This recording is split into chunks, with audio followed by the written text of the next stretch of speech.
তা দেখতে পাচ্ছেন এখন কিন্তু মেঘলা সময়, অনেক সুন্দর লাগতেছে। এদিকে আকাশটা বেশি আর কি সুন্দর, কারণ এখন একদম বিকাল সময়, মেঘলা, আর তার সাথে এখানে অনেক পায়রা রয়েছে, দেখতে অনেক ভালোই দেখা যাচ্ছে। আর এদিকে হচ্ছে লাভলি টাওয়ার, এই পাশে কিন্তু লাভলি টাওয়ার রয়েছে। আর এদিকে অন্যান্য ভালোই আর কি মোটামুটি। তা আরও বহুতল ভবন রয়েছে কুষ্টিয়াতে, এটা বাদেও অনেক জায়গাতে। তা এখানে খুব নয়েজ আসছে, কারণ কি বলার, যে বাতাস অনেক, কারণ দেখতে পাচ্ছেন যে প্রচুর পরিমাণে মেঘ লাগছে, কিন্তু বাতাস কিন্তু তার জন্য।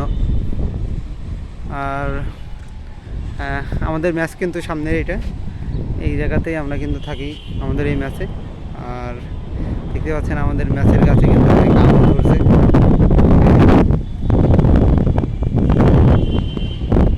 আর দেখতে পাচ্ছেন যে এদিকে কিন্তু ওই সামনেই ওইটা আমাদের পলিটেকনিক্যাল দেখা যাচ্ছে। এখান থেকে আমাদের পলিটেকনিক্যালের যে পুরাতন বিল্ডিংগুলো রয়েছে সেটাই কিন্তু এদিক থেকে দেখা যাচ্ছে। আর ভালোই। আর এদিকে সরকারি কলেজ আছে, ডিসি কোর্ট সহ সুন্দর একটা মনোরম পরিবেশ। তো যাই হোক, আজকের মতো কিন্তু ভিডিও এই পর্যন্তই। পরবর্তী ভিডিও দেখার আমন্ত্রণ জানিয়ে কিন্তু এখানেই শেষ করছি। খুদা হাফেজ, বাই বাই।